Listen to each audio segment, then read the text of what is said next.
اعتصموا بحبل اللہ جمیعا ولا تفرقوا. قرآن پڑھیں، سمجھیں، تھوڑی سی عقل و فہم رکھیں، انڈرسٹینڈ اٹ، تو آپ کو سمجھ آئے کہ جو یہ فرقاز ہیں، جو ڈیویژنس ہیں، قرآن میں تو اللہ تعالیٰ نے یہ کہا ہے واعتصموا بحبل اللہ، اور تفرقے میں نہ پڑھو، اور اللہ تعالیٰ کی رسی کو مضبوطی سے تھام لو. اور ایک اور جگہ اللہ تعالیٰ نے قرآن میں یہ بھی فرمایا کہ اے نبی صلی اللہ علیہ وسلم، اگر کوئی دین میں، اسلام میں کوئی تفرقہ ڈالتا ہے تو آپ ان سے کنارہ کر لیجیے. تو قرآن یا اسلام اس چیز کا درس نہیں دیتا. دیکھیں نا، prophet peace be upon him was not a Shia, وہ شیعہ نہیں تھے، وہ سنی نہیں تھے، وہ وہابی نہیں تھے، وہ دیوبندی نہیں تھے، وہ بریلوی نہیں تھے. ہی واز مسلم، وہ مسلم تھے. جتنے انبیاء، ابراہیم، عیسیٰ، داؤد، یعقوب، سب مسلمان تھے. ایون کہ ما كان ابراہیم یہودیا ولا نصرانیا ولکن كان حنیفا مسلما. یہودی کہہ رہے ہیں ابراہیم ہمارا ہے، نصرانی کہہ رہے ہیں ابراہیم ہمارا ہے، سب کہہ رہے ہیں ابراہیم ہمارا ہے. اللہ تعالیٰ نے فرمایا حنیف مسلم، ایک ٹوٹ کر اللہ تعالیٰ کا مسلم، مسلمہ، مسلمان ہے. It's a good title for us, اور یہ بہت خوبصورت نام ہمیں ملا ہے مسلمان. سو اس چیز سے نکلیں اور اپنی جو مینٹیلٹی ہے اس کو براڈ کریں. ان چیزوں میں ہی رہ جائیں گے آپ لوگ. قرآن میں اور اسلام میں ایسی کوئی ایجوکیشن نہیں ہے، ایسا کوئی کانسیپٹ نہیں ہے. میں نے آپ کو قرآن کی آیت سنا دی، اللہ تعالیٰ فرماتے تفرقے میں نہ پڑھو اور اللہ کی رسی کو مضبوطی سے سامنے. We all are Muslims. I don't know who's Shia, who's Sunni, who's Wahhabi. I just know that اهدنا الصراط المستقیم. علمی دلائل اب ان کے سامنے رکھتا ہوں کہ دیکھیں، اگر ہم مسلمان یا مسلم کہنے کی رٹ لگاتے ہیں تو یہ کوئی ہماری ذاتی اختراع نہیں ہے.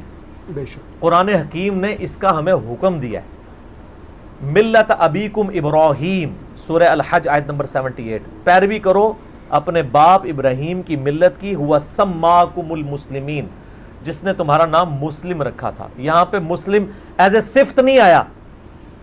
ایز اے صفت کا مطلب ہے کہ سر تسلیم خم کرنے والا. یہاں ہے سماکم، تمہارا اسم، تمہارا نیم، تمہارا نام مسلم رکھا تھا.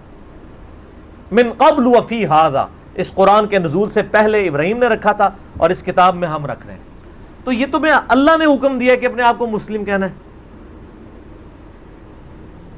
اللہ تعالیٰ نے ہمیں کہیں نہیں کہا کہ ہم نے اپنے آپ کو بریلوی، دیوبندی، اہل حدیث، سنی، شیعہ ان ناموں میں بانٹ رہے ہیں. اب یہاں پر بہت سے لوگ اعتراض اٹھاتے، بولتے نہیں، اللہ تعالیٰ نے قرآن میں فرمایا ہے ہوا سماکم مسلمین، اللہ نے تمہارا نام مسلم رکھا ہے، اللہ نے ہمارا نام مسلم رکھا ہے. قرآن کی آیت ہے سورہ حج کی، اس میں کوئی شک نہیں، مسلم تو ہمارا نام ہے. لیکن ناموں میں ہم دیکھتے ہیں کہ اللہ تعالیٰ نے دوسرے بھی تو نام دیے ہیں.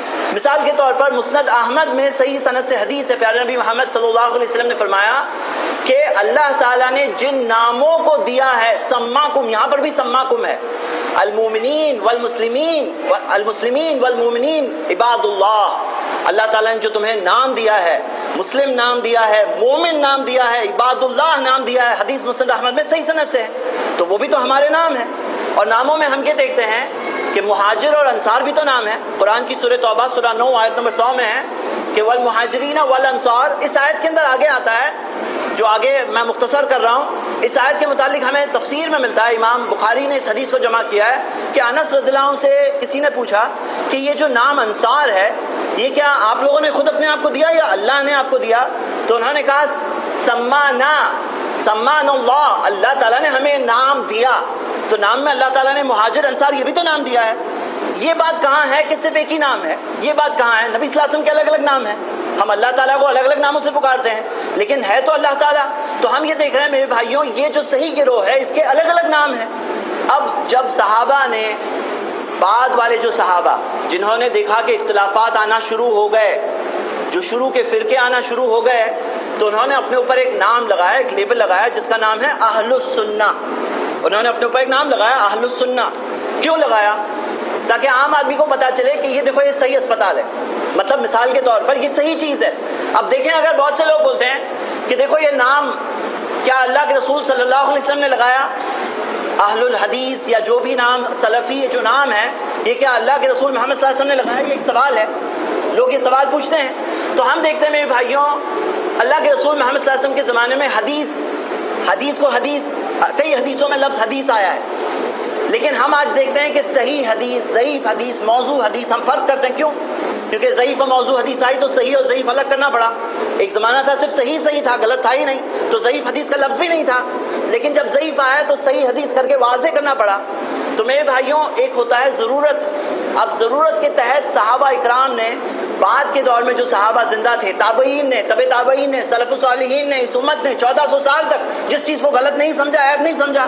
آج بہت سے لوگ سوال پوچھ رہے ہیں یہ، اور اس چیز کی بنیاد پر ایک الزام لگایا جاتا ہے، بولے تم لوگ فرقہ بنا رہے ہو، تم لوگ فرقہ بنا رہے ہو.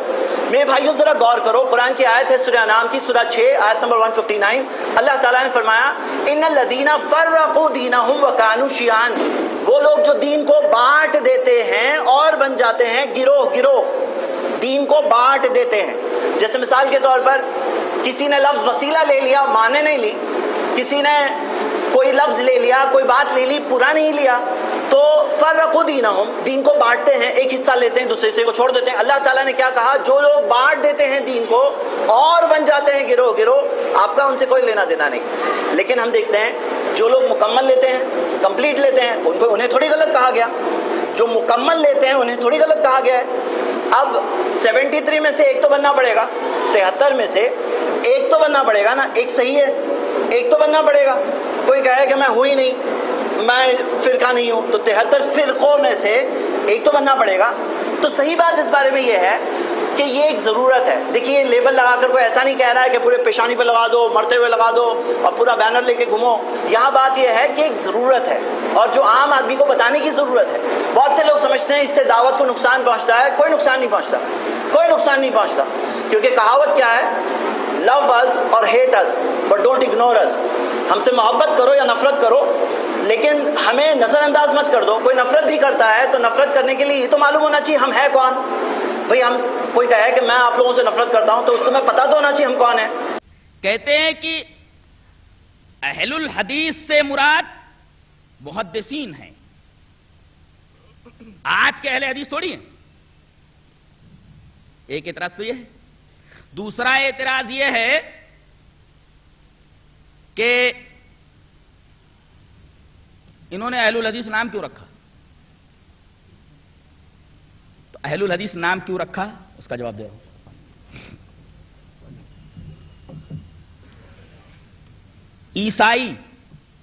عیسیٰ کے زمانے میں مسلمان تھے کہ نہیں؟ حضرت عیسیٰ علیہ السلام کی دعوت پر لبیک کہنے والے لوگ مسلمان تھے کہ نہیں؟ حضرت موسیٰ کے دور میں حضرت موسیٰ پر ایمان لانے والے مسلمان تھے کیا نہیں؟ حضرت آدم کے دور میں حضرت آدم کی اتباع کرنے والے لوگ مسلمان تھے کیا نہیں؟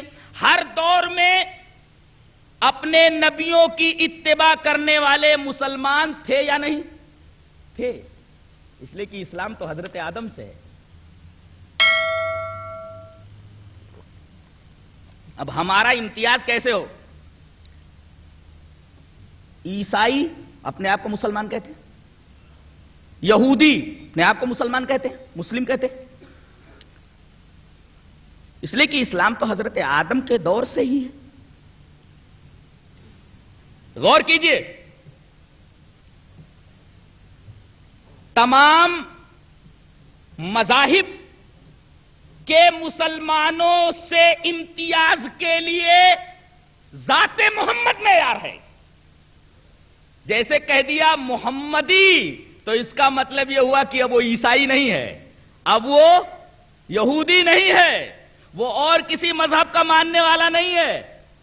تو دیگر مذاہب کے مسلمانوں سے امتیاز کے لیے ذات محمد معیار ہے. محمدی کہہ دیا تو اس کا مطلب یہ ہے کہ محمد صلی اللہ علیہ وسلم کا ماننے والا. اچھا، اب محمد صلی اللہ علیہ وسلم کے ماننے والوں میں بدعتی لوگ بھی ہیں. بدعتیوں سے امتیاز کے لیے سنت محمد معیار ہے. لہذا اہل حدیث اپنے آپ کو محمدی کہتا ہے دوسرے مذاہب کے مسلمانوں سے ممتاز ہونے کے لیے. دوسرے مذاہب کے مسلمانوں سے ممتاز ہونے کے لیے ذات محمد معیار ہے. اس لیے اہل حدیث اپنے آپ کو محمدی کہتا ہے.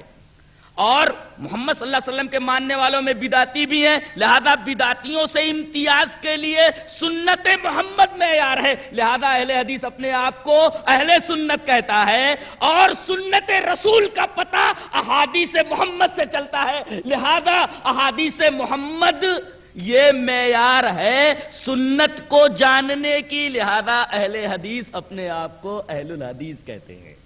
یہ بات سمجھ میں نہیں آئے تو پھر سے دوہرا دوں، دیگر مذاہب کے مسلمانوں سے امتیاز کے لیے ذات محمد معیار ہے، اسی وجہ سے اہل حدیث اپنے آپ کو محمدی کہتا ہے، اور محمد صلی اللہ علیہ وسلم کے ماننے والوں میں بدعتی لوگ بھی ہیں، لہذا بدعتیوں سے امتیاز کے لیے سنت محمد معیار ہے، تو ہم اپنے آپ کو اہل سنت کہتے ہیں، اور سنت کو جاننے کا ذریعہ احادیث رسول ہے، احادیث محمد ہے، لہذا احادیث محمد کی طرف نسبت کر کے ہم اپنے آپ کو اہل حدیث کہتے ہیں، لہذا ہم اپنے آپ کو اہل حدیث کہتے ہیں، محمدی کہتے ہیں اس وجہ سے، اہل سنت کہتے ہیں اس وجہ سے، اہل الحدیث کہتے ہیں اس وجہ سے۔ یہ اس سوال کا جواب ہے کہ تم اپنے آپ کو اہل حدیث کیوں کہتے ہو؟